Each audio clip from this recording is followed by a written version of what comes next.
everybody. Um, so I am a hypnotherapy therapist, and I've been really delving into this regression therapy lately, and I've never done a video on this work that I'm doing. And I wanted everybody to really understand that hypnotherapy is totally misunderstood. A lot of people don't want to come into me because they think I'm going to mess with their brain, which is so far from the truth. I'm basically contacting your subconscious and working with your higher self. And it is an avenue, a powerful tool to access your innate understanding of your journey. And what I've noticed with a lot of people is that issues they have in this lifetime, when they can't find a reason why they are a certain way or why you're having relationships with certain people, that's what my therapy was on yesterday. I actually had it done to me, which was only the third time. And I found it quite fascinating that what had happened between my sisters and daughters and I seems to have gone on many lifetimes before. And so this soured relationship that I have with females actually stems from many lifetimes of being completely chastised and overwhelmed in other lifetimes. Like this one lifetime that came up for me was really sad and violent. These 4 women in my lifetime that I have issues with now were actually from a past life, and they had tried to, well, they actually did kill me in that lifetime, beating me up basically, because they were jealous of my light. Because I am a very light-filled being, and I'm very ostentatious. I'm very out there. I'm very opinionated. I'm stubborn, but I'm loving. But it is not appreciated. And so I've been unpeeling parts of me that are difficult to look at, how I give my power away, and why my relationships are not very good, because of the animosity shown to me in this other lifetime. In this lifetime, I'm very intimidated by these people. They're my own kids and my siblings, and yet I try to take the back seat and not stir the pot. And even though I have in the past said things that upset them, and they use that as the reason why I'm not in their lives. And I don't know if anyone can relate to this, and I just thought I'd put it out there today that, we all have our family struggles. And, my question was, why is this happening the way it's happening in this lifetime? And it just shows that I have unresolved karma with these people. And the message really was that I am who I am, and they just don't like me. They just don't appreciate my light, my love, my personality, who I am. And it isn't just from this lifetime. The resentments that came from me losing my limbs. Do you believe that one? Yeah, that's one that's really interesting. Like, they've literally kind of cut me out of their life.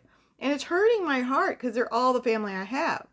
And so I'm literally begging for their love. And it hurts me. It makes me feel less than and unworthy. And there's all these abandonment issues and all this stuff coming up for me. And the message, loud and clear, from the universe, from my higher self, I just pulled some tarot cards on it, and it was once again reiterating that, yes, this is a real situation, that these people have issues with you. And it really feels like, it's not like I'm going to sit there and say that I brought it upon myself or that there's anybody to blame. It's more like there's just this residual energy that in this lifetime, I don't seem to be able to get above and beyond. Doesn't matter how much love I throw at them, gifts, trying to have them come into my life, all the things that you would try to do. I love you, I want to be in your life. Nothing seems to work. And I think sometimes that when you feel like you're butting your head against a wall with somebody and they're not hearing you or seeing you or appreciating you, sometimes I really think there's a back door that you need to go through. And that is like a meditative situation where you are connecting with their soul on a higher level. Like going into a meditation and thinking about that person and basically going into your higher self and saying, "Can you contact their higher self? I want to have a conversation and could try to work out this relationship." And I did it the other day on my younger daughter that won't talk to me. And unbelievable, within 2 days of doing that with her soul, she texted me for the first time in a year. "How are you and how are the animals?" And I was floored, but it didn't go any further than that because then I asked to talk to her and she's like, "I don't want to talk to you." So it's like I'm continuing to have to do this soul work with her because she won't talk to me. And I really don't understand why she doesn't want me in her life. I don't feel like I deserve it. I feel like she's got a lot of issues that she's not dealing with. And it's really not up to me. It's about her, her journey, her finding her place, her figuring out these hard feelings and letting them go. Because that's what all of us have to do in this life we're living. Is it, having issues with parents or siblings or somebody that's trespassed against you and hurt your feelings? A lot of people these days cut people out. Like my caregiver, she's like, "Cut them out. They don't honor you. They don't respect you. They don't give you love. They don't even think of you on Mother's Day. Cut them out." And I'm like, really? Like, how easy is it to cut out somebody that you love? Your kids you gave birth to. Like, it's not that easy. You can't just turn your back and say, "You know what? I'm not getting what I want from you, so I'm just going to ignore you." I'm their mother. Mothers don't give up on their kids. No. I mean, you can give them space, and that's what I do. But down the road, in my heart, I'm having faith that they'll be back. Because I don't even understand why they're gone. Like, they've conjured up this whole story about me that's not true. And it really hurts because they won't even listen to me. They don't even give me any respect at all. And it's tough. It's really tough. And I wanted to kind of relate to people on these issues because everybody's got family issues. Not everybody has a kid that hates them. A lot of people, have like a really rotten parent that, is still very manipulative. And you have to literally set boundaries and not allow them to trespass on you. And those are healthy to do. And even with my kids being so hateful to me, I just said, "Fine, go live with your dad. I'll see you when I see you." But man, does it kill me, right? So that's why I feel like, when people shut you out and it's really not even a good reason, that there's a back door, working on that soul level. It's all you got. I mean, really, that's it. Um, but for me to stay strong and keep working on myself and love myself and try to fill my life up with things that really matter to me, like the hypnotherapy. I really love working with people. You never know what you're going to get. When you get somebody down to, we all at a conscious mind are in the beta level. And the minute you close your eyes to meditate, you're in alpha, or watch TV puts you right into alpha. So you're already going into a trance all the time. That's what I try to tell people that are afraid of the trance. I'm like, you're in a trance at least a dozen times a day. When you drive, when you space out, you're just, doing a chore or whatever, and you just start daydreaming. That's a trance. And most people don't understand that, and they think it's spooky or something weird. I'm like, no, it's not weird.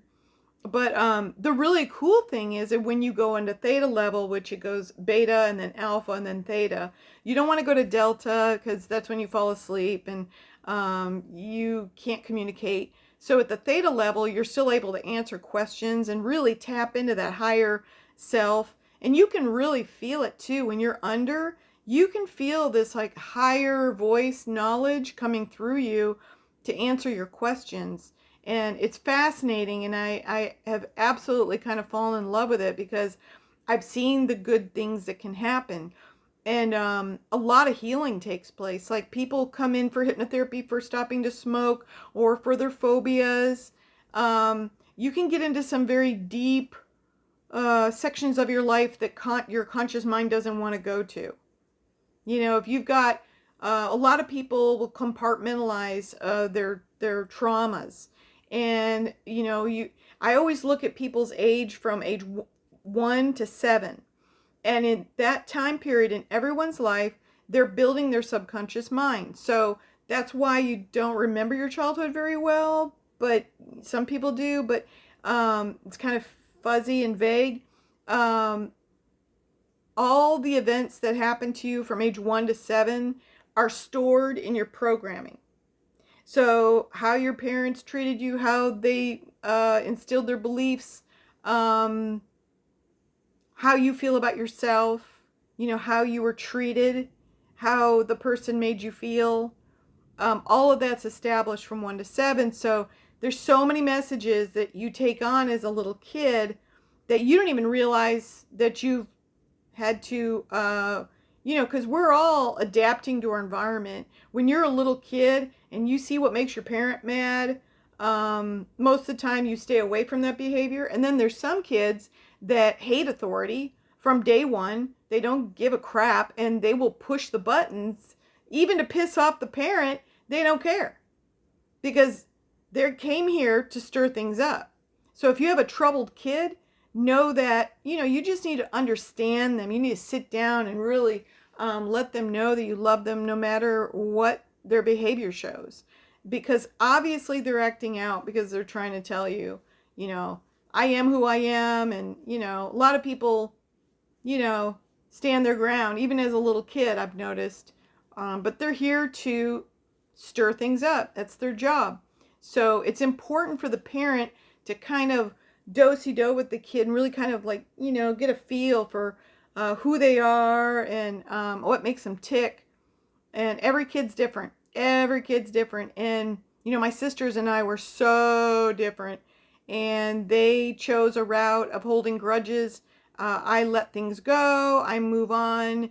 And, you know, the strength that I've had to have living in this quad amputee body with everybody turning their backs to me. I wouldn't wish that on anyone, what I've been through. But it also built who I am. And I've had so many people say, oh my God, just 1/10 of what you've been through would kill most people. Because think about how easy it is to check out. You know, I don't want to be here anymore. Boom, you can. Death is so easy. It's so easy. There's so many ways to die. But the problem is, what we all need to really get is that this life is a gift, no matter how hard it is.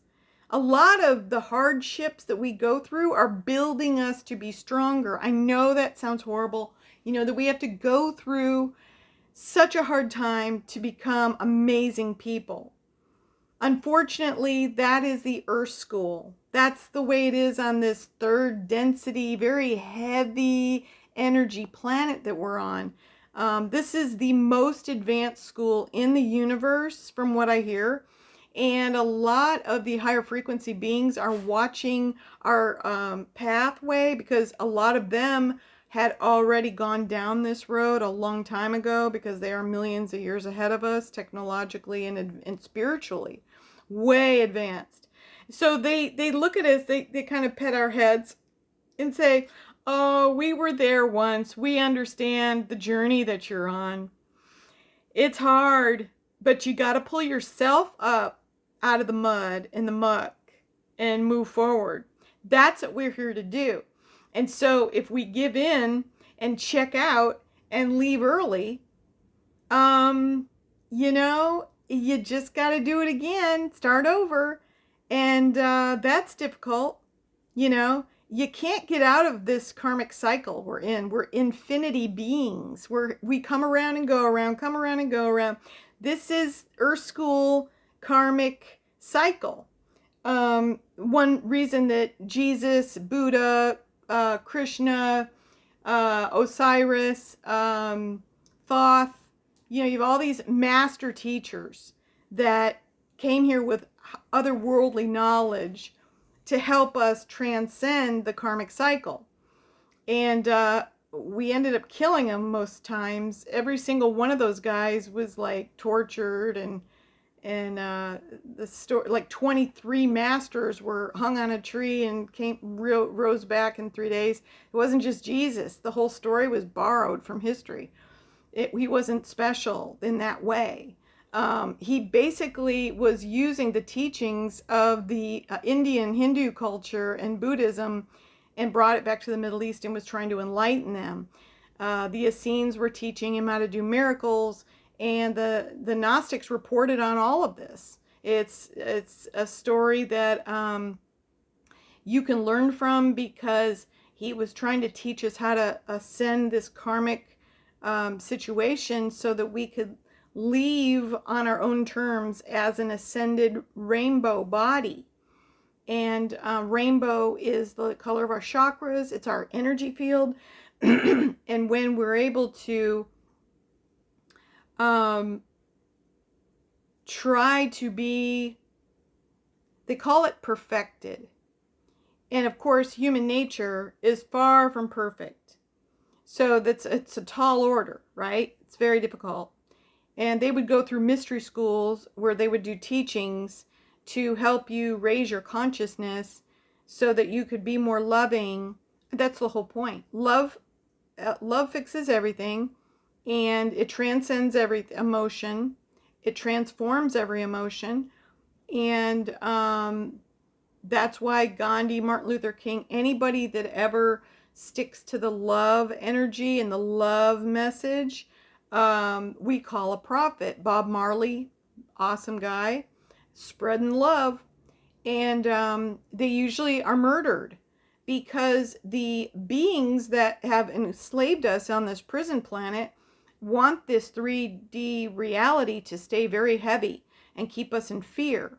And then they feed off that fear. It's literal food to them. So all the governments that promote, scare tactics and nuclear threats and constant wars and traumatizing us, keeping us enslaved with not being able to release the free energy so we could live without paying so many bills.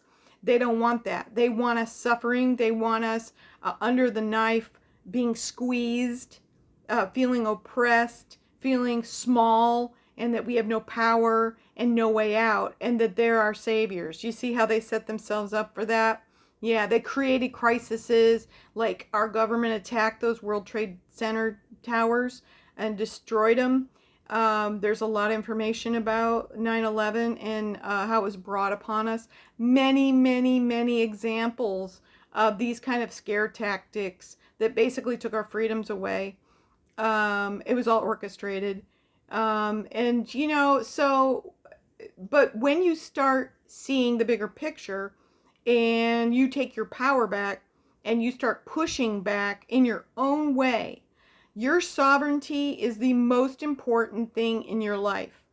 And that is a stand your ground, use your voice, vote with your dollar bill,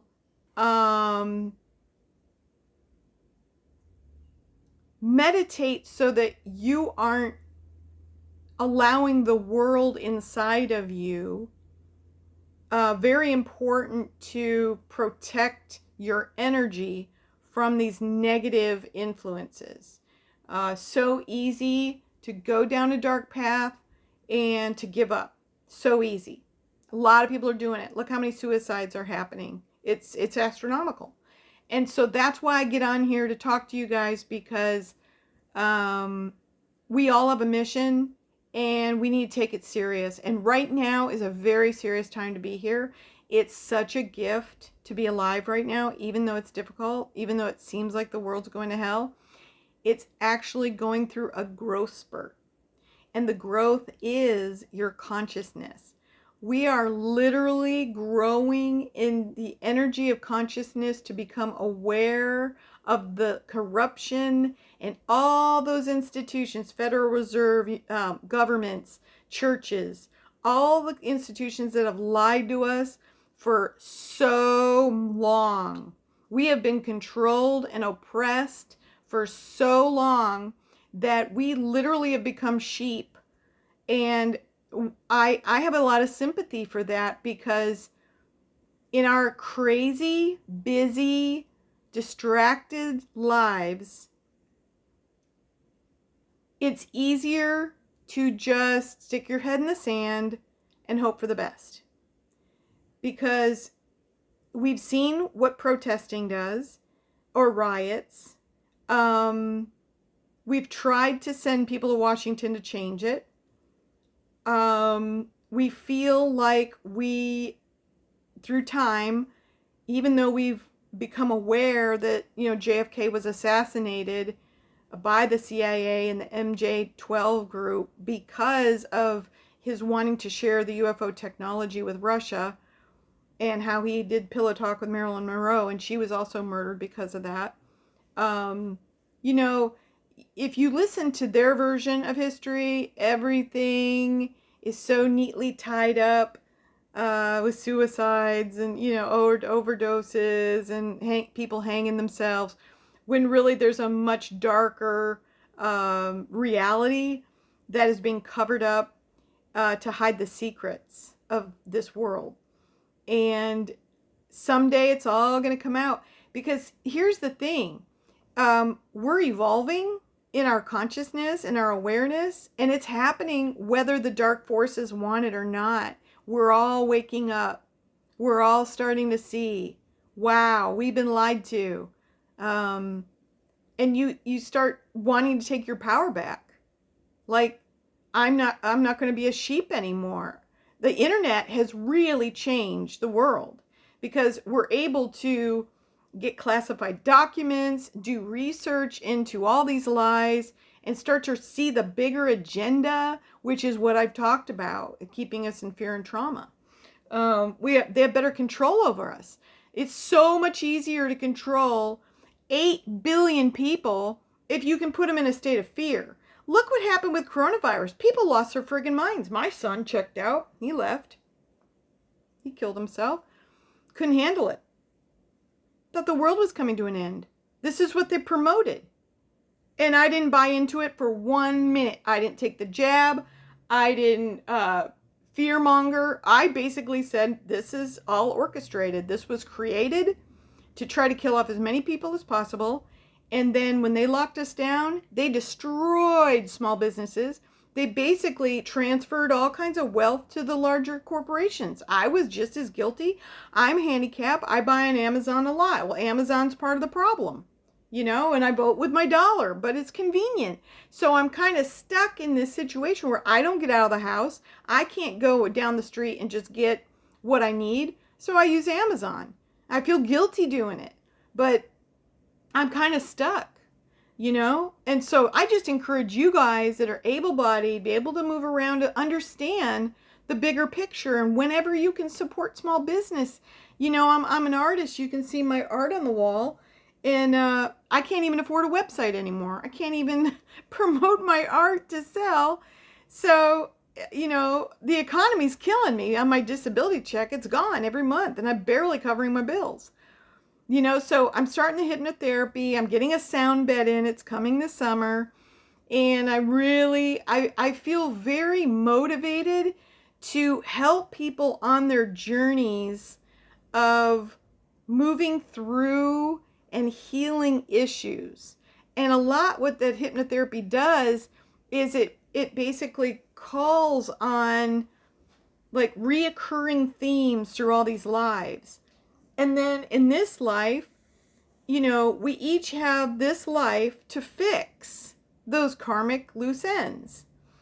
And I have been on this journey of how do I repair the relationships in my life, because it's hurting my heart that they don't work. And it's really hard because you're dealing with somebody else's free will. And so you can't tell somebody, hey, love me, if they don't. So that's when you go on a deeper, higher self soul level to talk to them and really try to, prime the pump a little bit and go, hey, whatever I've done, I'm so sorry. But yeah, I feel like even though I had those answers yesterday in my therapy session, and I really am deeply understanding that these people in my life are not my biggest fans, and that this goes way back in time, and this is a karmic cycle. Um, all I can do is throw love at them in this lifetime. That's all you can do. That's my power. My power says, I'm going to love you even though you're throwing mud at me. And it doesn't mean that you put up with it. I mean, I still don't have to really talk to them or be around them when they're being ugly. So there's that. You kind of create your own space and your boundaries, but at the same time, you're throwing love at them so that maybe their soul will feel it and maybe you can make some headway. And but yeah, on the hypnotherapy angle, I've seen a lot of really amazing things happen. I pulled a girlfriend out of her phobia of going across bridges because she died in another lifetime going across a bridge. And you just kind of you name it and then you just kind of put it to bed. So it's really a very healing it's healing work. And that's what I'm all about. The sound bed is going to heal the body and the mind because you're putting binaural beats on your head. So you're having just a delay. I don't know if you know what binaural beats is, but one ear hears the music just a little delayed, so it's a little off, and it causes your brain to harmonize. So it's a really great thing to experience. And then the sound bed runs frequency through your body. So if you're an electromagnetic frequency being, and let's say I have kidney disease, okay? So if somebody was really sensitive to energy and they were giving me a once over on my body, they'd probably pick up that I've got a little distortion in my kidney energy field. Well, how do you correct that? Well, since we're frequency beings, I have been doing biofield tuning for about a year, maybe not so many, but it really helps. So you take your tuning forks, you bang them together, and you just put them over the energy field of a person. Well, the body, you can actually sense the body is soaking in the tuning. You can feel it. You can hear it in the tuning forks. They will literally ring, and then they will be the energy will be pulled out. So the ringing doesn't sing, okay? It dulls real quick. That's when you know they've got some imbalances that the forks are working on. And so after you ding them so many times, like I had a girlfriend the other day and she was just sucking in the vibration. And then after about 15, 20 minutes of doing it, they started singing and holding their tunes. And that's when I knew she was done. Like her body was tuned after that. And it helped her with her pain, which was great. And that's what I'm all about. So getting the bed is kind of like tuning forks on steroids. It's like it's going through, it's vibrating your entire body. And so your body's soaking in all this frequency, using it to balance where you had an imbalance. And so I'm really hoping to cure my kidney disease by laying on this bed on a regular basis. And you better believe it, I'm going to be tooting my horn if it works, because our this is the new medical advancement, and it's now available price-wise to the layman like myself. So I'm really excited about bringing this to my community. And I've got a lot of high hopes for the changes it's going to make in people's lives. And I don't know if any of you guys are in Houston or want to check out my hypnotherapy or sound bed, but my email is Katy Hayes, of course, art@gmail.com. I've had a number of you contact me already just to chit chat and maybe come in for a therapy. And I'm really excited that down the road in the future that I'm going to be able to create a huge following in business because I have a lot of gifts to share. And those are the two that I'm most excited about because they're the ones doing the deep work. I mean, when you go into the subconscious to change some of the issues that you've brought from past lives, and then you're talking about a frequency change in your organs where you have some dysfunction and you have a healing take place. I mean, those are huge. And I literally can do that for someone in just a few hours. They can feel like a whole new person when they leave. And that's what I'm all about. Because I love you guys, and this is my service to you, and this is why I do the videos for YouTube. And I just really appreciate you. Make sure and subscribe to my channel. And I really appreciate all your support, and I hope you have an awesome day.